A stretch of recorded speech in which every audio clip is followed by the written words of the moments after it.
आपने अभी तक ग्रेटर फरीदाबाद के बारे में सिर्फ सुना है, उसको देखा नहीं है। देखने के लिए जरूरी है कि आप ग्रेटर फरीदाबाद में आए। अरे हाँ, सबसे पहले तो मैं कैमरे के सामने आ जाऊं। कैसा लगा आपको कि सिर्फ आवाज सुनकर कैसा फील होता है? सेम ऐसा ही फील होता है जब आप किसी लोकेशन को, किसी शहर को देखे बिना उसको आप जज करते हैं। जज करते हैं कि वहां पर ऐसा कुछ नहीं हो रहा। आप अपने आसपास, अपने सर्कल में लोगों से सुनते हैं, पूछते हैं कि वहां पर क्या डेवलपमेंट हो रही है। वो खुद वहां पर नहीं गए हुए तो वो भी आपको वैसी ही सलाह देते हैं कि वहां पर कुछ नहीं हो रहा। लेकिन एक्चुअल में मैं खड़ा हुआ हूं इस समय ग्रेटर फरीदाबाद में, और ग्रेटर फरीदाबाद की मैं किसी भी लोकेशन पर जाकर खड़ा हो जाऊं, वहां पर मुझे डेवलपमेंट होती हुई दिखाई देती है।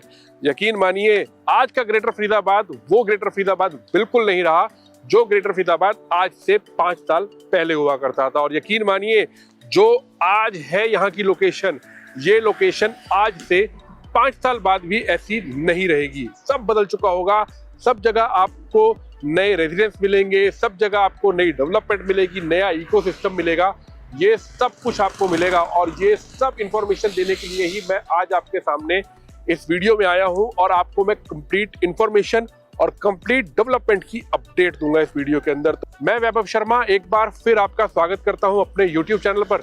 आशा करता हूं आप सब स्वस्थ होंगे और प्रसन्न होंगे। और हाँ, अगर आपने हमारे चैनल को सब्सक्राइब नहीं किया है तो प्लीज सब्सक्राइब करें, बेल आइकन दबाएं, वीडियो को लाइक करें, ज्यादा से ज्यादा शेयर करें, और हाँ, कमेंट करना बिल्कुल ना भूलें कि आपको हमारा वीडियो, हमारा जो हम जिस तरीके से वीडियोस को आपके सामने लेकर आते हैं, ये सब कुछ आपको कैसा लगता है।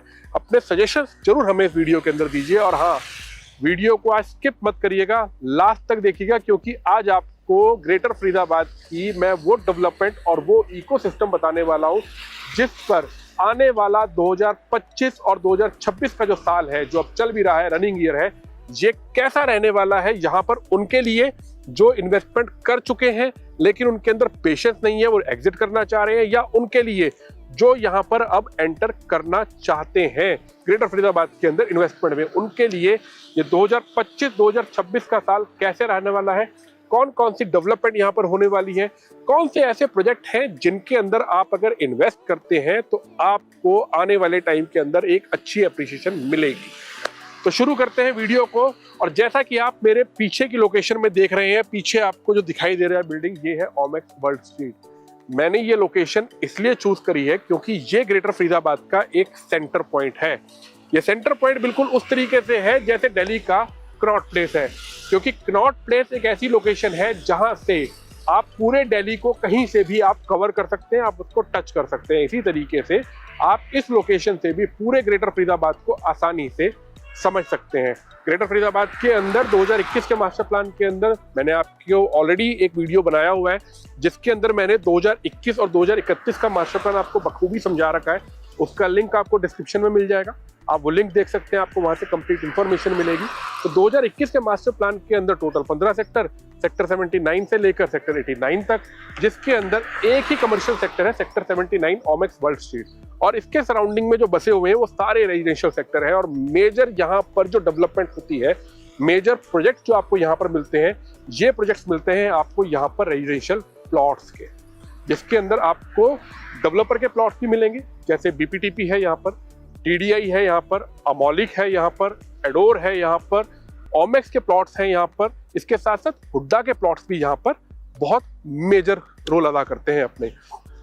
और अगर मैं यहाँ पर 2025 और 2026 की बात करूं कि वो आने वाला साल कैसा होगा, तो उससे पहले मैं आपको 2024-25 का एक रेशो बताता हूं कि यहाँ पर जो एप्रिसिएशन आई वो कितनी एप्रिसिएशन आई। 2006-2007 में जब यहाँ पर प्लॉट्स आए थे तो लगभग 6 से 7 हजार रुपए पर स्क्वायर यार्ड के थे। आज की रेट में यहाँ पर 1.5 से 2 लाख रुपए पर स्क्वायर यार्ड का भी रेट हो गया। लेकिन ये रेट अचानक से क्यों आया? तो ऐसा क्या हुआ पिछले कुछ समय के अंदर कि यहाँ पर रेट इतने अप्रिशिएट करे और जो इन्वेस्टर्स थे उन्होंने बहुत अच्छी खासी एप्रिसिएशन कमाई? उसके पीछे एक वजह है। वजह है कि जैसे आप ये सड़क देख रहे हैं, मेरे पीछे जो सड़क चल रही है, आज से अगर मैं 3 से 4 साल पहले की बात करूं तो ये सड़क जो आप ब्लैक कारपेट देख रहे हैं, ये सड़क ऐसी होती थी जैसी के ऊपर मैं खड़ा हुआ हूं। ये यहाँ पर मिट्टी है थोड़ी सी, इसलिए आपको ऐसा लग रहा होगा कि ये कच्ची सड़क है, लेकिन एक्चुअल में ये सड़क ऐसी हुआ करती थी, टूटी फूटी, कोई यहाँ पर डेवलपमेंट नहीं थी उस समय पर, कुछ नहीं था। लेकिन उसके बाद में जितनी भी सड़कें यहाँ पर ग्रेटर फरीदाबाद के अंदर थी, जिनके अंदर अगर कोई भी लिटिगेशन थी या किसी भी तरीके की कोई प्रॉब्लम थी, वो प्रॉब्लम सॉल्व करेगी। और प्रॉब्लम सॉल्व करने के पीछे रीजन जो था वो थी हरियाणा के अंदर एक स्टेबल गवर्नमेंट। जी हाँ, जिस स्टेट के अंदर एक स्टेबल गवर्नमेंट होती है, उस स्टेट के अंदर अगर किसी भी तरीके की रोड की कनेक्टिविटी के बीच में कोई भी प्रॉब्लम आ रही है तो उस प्रॉब्लम को गवर्नमेंट इजीली सॉल्व कर सकती है। अगर वो गवर्नमेंट स्टेबल नहीं है तो फिर ये दिक्कत आती है। तो ये जितनी भी लिटिगेशन थी, कहीं पर रोड पैच फंसा हुआ था या वहां से वो कनेक्ट नहीं हो पा रहा था, वो सारी की सारी प्रॉब्लम सॉल्व हुई और सारी सड़कों का बिल्कुल सही तरीके से निर्माण किया गया। इसके साथ साथ अभी रिसेंटली, ये मैं आपको एक अपडेटेड न्यूज दे रहा हूँ कि रिसेंटली फिर से यहाँ पर एक बजट पास हो चुका है, जिसके अंदर जितनी भी सड़कें ऑलरेडी बनी हुई हैं उनके रखरखाव के लिए और उनको फिर से रीडिजाइन करने के लिए, रीडेवलप करने के लिए एक नया बजट पास हो चुका है। तो यहाँ पर आपको आने वाले टाइम के अंदर डेवलपमेंट और इकोसिस्टम बहुत अच्छा दिखाई देगा और इसी की वजह से यही एक मेजर रीजन है कि यहाँ पर रेट एप्रिशिएट कर रहे हैं। और एप्रिशिएट करने की एक और वजह है, अगर मैं किसी भी शहर की बात करूं तो उस शहर के अंदर आपको कभी भी देखिएगा, अगर वहां पर कोई भी इंफ्रास्ट्रक्चर या रियल एस्टेट के अंदर बूम आ रहा है तो उसके पीछे सबसे बड़ा रीजन जो होता है वो रीजन होता है कि वहां पर डेवलपमेंट कितनी हो रही है, वहां पर इंफ्रास्ट्रक्चर कितना हो रहा है, वहां पर रोड्स की कनेक्टिविटी कितनी हो रही है।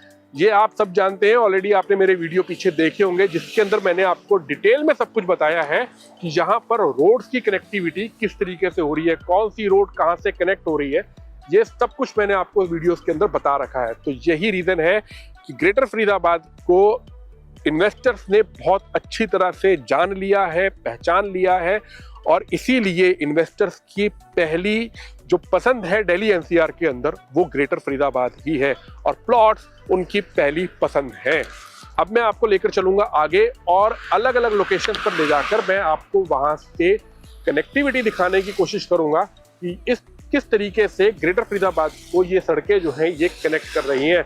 आज मैं सिर्फ आपके लिए ऑन ग्राउंड आकर ये वीडियो बना रहा हूं, तो प्लीज वीडियो को स्किप मत करिएगा क्योंकि आगे आगे आपको और अच्छी इंफॉर्मेशन मिलने वाली है इस वीडियो के अंदर। तो चलिए चलते हैं अब हम अगली लोकेशन की तरफ। तो अब मैं आ गया हूं आपको लेकर अगली लोकेशन के ऊपर, जहां से मैं आपको प्रॉपर जो नया डेवलपमेंट होने वाली है और जो नया इकोसिस्टम शुरू होने वाला है उसकी कंप्लीट इंफॉर्मेशन दूंगा। तो जैसे आप मेरे पीछे ये सड़क देख रहे हैं जो सामने की तरफ से आ रही है, ये वही सड़क है जो बीपीटीपी ब्रिज से स्टार्ट होके और ओमेक्स वर्ल्ड स्ट्रीट के सामने से आ रही है और ये रोड सीधी मथुरा रोड और इसके साथ साथ मुंबई एक्सप्रेसवे को कनेक्ट करती हुई यहाँ तक पहुंच रही है। पुराने सेक्टर 6 के साथ कनेक्ट है, सेक्टर 14, 15, 16 ये सारे सेक्टर 6 के साथ कनेक्ट है। तो ये वो रोड है जो रोड आने वाले टाइम के अंदर आपको और आगे की तरफ लेकर जाएगी। आगे की तरफ कहाँ लेकर जाएगी वो भी मैं आपको इसके अंदर बताऊंगा। अभी फिलहाल इसका मैं दूसरा पार्ट आपको दिखाता हूँ सड़क का, जो अब जिस रोड के ऊपर अब मैं आ गया हूँ, ये वाली रोड अगर मैं अपने सामने की तरफ से बात करूं कि ये उस तरफ से कहां से आ रही है, तो ये वही रोड है जो ओमेक्स वर्ल्ड स्ट्रीट और बीपीटीपी ब्रिज की तरफ से आ रही है। और यही रोड अगर मैं इसमें बैक साइड की तरफ देखूं यहाँ पर, तो ये रोड अब आगे जा रही है 2031 के मास्टर प्लान में। जी हाँ, ये वही 60 मीटर की रोड है जो आने वाले टाइम के अंदर लाइफलाइन कहलाएगी ग्रेटर फरीदाबाद की। और 2031 के मास्टर प्लान के अंदर ये कहाँ जाकर कनेक्ट हो रही है, कहाँ पर मिल रही है और उसके आगे कहाँ जा रही है, ये भी आपको इस वीडियो के अंदर देखने के लिए मिलेगा, तो स्किप मत करिएगा। इसके बाद अब मैं आपको लेकर चलता हूं अगली लोकेशन के ऊपर, जहां से मैं आपको आगे का इकोसिस्टम दिखाने की पूरी कोशिश करूंगा। तो अब मैं आ गया हूं अगली लोकेशन के ऊपर और ये लोकेशन वो है जहां मेरे कदम है, यहां पर 2021 का मास्टर प्लान खत्म हो जाता है और जस्ट मेरे अपोजिट में आपको मैं ड्रोन के माध्यम से भी पूरा दिखाऊंगा। लेकिन उससे पहले मैं आपको इस लोकेशन के बारे में बता दूं कि जस्ट इसको क्रॉस करने के बाद में 2031 का मास्टर प्लान शुरू हो जाता है, जो कि अब ग्रेटर फरीदाबाद का आने वाला समय का एक बहुत ही खूबसूरत और सुनहरा भविष्य होगा। अभी जहां पर मैं खड़ा हुआ, मेरे पीछे से जो आप रोड देख रहे हो और अगर आपको दूर दिखाई दे रहा हो, तो ये वही रोड है जो ओमेक्स की तरफ से आ रही है, बीपीटीपी ब्रिज की तरफ से आ रही है, ओमेक्स वर्ल्ड स्ट्रीट की तरफ से, बीपीटीपी ब्रिज की तरफ से, पीछे से मुंबई एक्सप्रेसवे और मथुरा रोड से सीधी ये वाली रोड सीधी कनेक्ट हो रही है। तो ये वाली रोड वही है जो एक सेंटर लाइन है ग्रेटर फरीदाबाद का कि इस सेंटर लाइन से ही पूरा ग्रेटर फरीदाबाद जो है वो आप डिफाइन कर सकते हैं, और जस्ट इसको क्रॉस करते ही आगे से 2031 का मास्टर प्लान शुरू हो जाता है। और ये जो पीछे से रोड आ रही है, ये वाली आ रही है 60 मीटर की रोड, लेकिन जैसे ही हम 2021 के मास्टर प्लान से 2031 के मास्टर प्लान में जाते हैं तो ये वाली रोड जो है, ये रोड हो जाती है 75 मीटर की, और इसके ऊपर काम शुरू हो चुका है। हुड्डा ने काम शुरू कर दिया है, इवन कि हुड्डा ने अपने नए सेक्टर्स भी यहाँ पर अनाउंस कर दिए हैं, जिन सेक्टर्स के अंदर आपको और ज्यादा डेवलपमेंट होती हुई दिखाई देगी। तो यही डेवलपमेंट, यही इंफ्रास्ट्रक्चर, यही इकोसिस्टम है जो रीजन होगा 2025-2026 के लिए कि यहाँ पर आपको बहुत अच्छी खासी आपको यहाँ पर एप्रिसिएशन मिलेगी। आप यहाँ पर किसी भी तरीके के प्लॉट्स पे इन्वेस्ट करिए, आपको उसके अंदर अच्छी खासी एप्रिसिएशन देखने के लिए मिलेगी। ये एक बेहतरीन मौका है आपके लिए कि आप ग्रेटर फरीदाबाद के अंदर इन्वेस्ट करें और पैसा कमाएं। अब मैं इसके बाद में आपको आगे की लोकेशन पर भी लेकर चलूंगा और वहां से भी आपको दिखाऊंगा कि वहां पर किस तरीके का इकोसिस्टम, किस तरीके की नई डेवलपमेंट हो रही है। तो ये था 2021 और 2031 के मास्टर प्लान का बिल्कुल मिड पॉइंट। ये थी वही सेंटर पॉइंट की रोड जो पूरे ग्रेटर फरीदाबाद को आपस में कनेक्ट कर रही है, और यही वाली रोड आपको आने वाले टाइम के अंदर 2021 के मास्टर प्लान से 2031 के मास्टर प्लान में, और उसके बाद में सीधा पीछे केएमपी और यमुना एक्सप्रेसवे की तरफ भी यही रोड आपको लेकर जाएगी। जेवर एयरपोर्ट से भी आपको यही रोड कनेक्ट करेगी, और भी मल्टीपल रोड से धीरे धीरे हम उनके ऊपर वीडियो बनाएंगे और उनके बारे में भी आपको कंप्लीट इंफॉर्मेशन देंगे कि वहां से रोड की कनेक्टिविटी कैसे होगी। अब हम आपको ऑन स्क्रीन नहीं दिखाएंगे, अब हम आपको लोकेशन पर जाकर जो डेवलपमेंट हो रही है वो दिखाने की पूरी कोशिश करेंगे। तो चलिए अब चलते हैं हम अगली लोकेशन की तरफ। तो अब मैं आ गया हूं बिल्कुल उस जगह पर, उस रोड के ऊपर जो रोड 2021 और 2031 के मास्टर प्लान को आपस में कनेक्ट कर रही है। जैसा कि आप मेरे दोनों तरफ देख रहे हैं, इस पर रोड पर कंस्ट्रक्शन का काम शुरू हो चुका है और बहुत तेजी से यहाँ पर डेवलपमेंट हो रही है। इसके आगे की तरफ भी मार्किंग हो चुकी है, वहां पर भी आपको बहुत जल्दी रोड का काम दिखाई दे जाएगा। तो आप खुद सोचिए, आप जिस भी शहर में रह रहे हैं उस शहर के अगर आप पास्ट को देखें, या मैं फरीदाबाद के पास्ट की बात करूं, तो जहां पर सड़कें नहीं होती हैं वहां पर डेवलपमेंट नहीं होती है, वहां पर रेट्स कम होते हैं। लेकिन जिस दिन वहां पर सड़कों का काम होना शुरू हो जाता है उस दिन वहां पर ट्रैफिक मूवमेंट शुरू हो जाती है और वहां पर रेट्स भी ऊपर जाने लग जाते हैं। तो यही रीजन है कि ग्रेटर फरीदाबाद के अंदर भी अब रेट्स काबू में नहीं आएंगे। रेट्स यहाँ पर रॉकेट की स्पीड की तरह ऊपर जाएंगे ही जाएंगे, और 2025-2026 वाकई में एक शानदार साल रहने वाला है ग्रेटर फरीदाबाद के लिए। और उसके आगे क्या होगा वो हम आगे बताएंगे। अगर मैं फरीदाबाद की ही बात करूं, जैसा कि मैंने आपको पीछे से रोड की कनेक्टिविटी दिखाई, आपने ड्रोन के थ्रू भी देखी कि ये रोड पीछे मथुरा रोड से होती हुई सेक्टर 14, 15, 16, 17 की तरफ से आती हुई बीपीटीपी ब्रिज पर आती है, और बीपीटीपी ब्रिज से फिर आगे 2021 के मास्टर प्लान में एंटर करती है, जहां पर सेक्टर 80, सेक्टर 81 और आगे की तरफ आप आते हैं तो ओमेक्स वर्ल्ड स्ट्रीट वाला सेक्टर 79 वाली लोकेशन आ जाती है। जब तक ये रोड नहीं बनी थी, मुझे याद है क्योंकि मेरा एक पुराना तजुर्बा है और इस ग्रेटर फरीदाबाद में काम करते हुए भी मुझे काफी समय हो गया है, तो मैंने ये बिल्कुल ग्राउंड लेवल से देखा हुआ है ग्रेटर फरीदाबाद को बनते हुए। तो जब ये रोड नहीं बनी थी उस समय पर भी बहुत से ऐसे लोग आते थे यहाँ पर जो कहते थे कि यहाँ पर कुछ नहीं होने वाला, ये तो अभी जंगल है, यहाँ पर कुछ नहीं बनेगा। उस समय पर लोग यही कहते थे कि जो पीछे वाली रोड है, जो मथुरा रोड से और बीपीटीपी ब्रिज तक आ रही है, सेक्टर 14, 15, 16 वाली, वो लोकेशन बड़ी अच्छी है। बिल्कुल अच्छी थी वो लोकेशन, क्योंकि वो लोकेशन बस चुकी थी। कोई भी बसी हुई लोकेशन जो है वो लोकेशन एंड यूजर के पॉइंट ऑफ व्यू से तो बिल्कुल ठीक है कि उन्होंने आज ही प्रॉपर्टी लेनी है, आज ही लैंड लेनी है और आज ही बनानी है। लेकिन इन्वेस्टर का प्रोस्पेक्ट जो होता है वो थोड़ा दूर का होता है। उस समय पर भी जिन इन्वेस्टर्स ने इस लोकेशन के ऊपर बीपीटीपी ब्रिज से लेकर और सेक्टर 83 जहां पर गॉडरेज का कॉर्नर पर प्रोजेक्ट है, जहां पर 2021 का मास्टर प्लान खत्म होता है, इस लोकेशन पर जिन्होंने इन्वेस्ट किया, चाहे उन्होंने कमर्शियल प्रॉपर्टी ली, चाहे उन्होंने अपार्टमेंट्स लिए, चाहे उन्होंने रेजिडेंशियल प्लॉट्स लिए, चाहे उन्होंने कमर्शियल एससीओज लिए, उन सब को यहाँ पर बढ़ोतरी मिली ही मिली। इन्वेस्टमेंट करने के बाद एप्रिसिएशन मिली। सेम वही चीज है। अब जब 2021 के मास्टर प्लान के बाद में हम 2031 के मास्टर प्लान में चले जाते हैं, तो अभी भी आपको बहुत से लोग ऐसे बोलेंगे कि यार वो तो अभी जंगल है, वहां पर तो अभी कुछ नहीं होना, अभी तो 10 साल कुछ नहीं होना, 15 साल कुछ नहीं होना। नहीं, अब ऐसा नहीं होना। मैं आपको ये पिक्चर भी क्लियर कर देता हूँ कि ऐसा क्यों नहीं होना। क्योंकि जिस समय पर ग्रेटर फरीदाबाद बसना शुरू हुआ था, उस समय पर जो गवर्नमेंट थी उसके बाद में जो आज गवर्नमेंट है, इस गवर्नमेंट में फर्क है। फर्क ये है कि ये गवर्नमेंट आज एक स्टेबल गवर्नमेंट है, एक लंबे टाइम से हरियाणा में ये डेवलपमेंट कर रहे हैं। अब इनके पास में पूरा रोड मैप तैयार है और साथ के साथ सेंट्रल गवर्नमेंट की पूरी सपोर्ट मिल रही है इस गवर्नमेंट को, और इसके साथ साथ यूपी गवर्नमेंट की भी पूरी फुल सपोर्ट मिल रही है।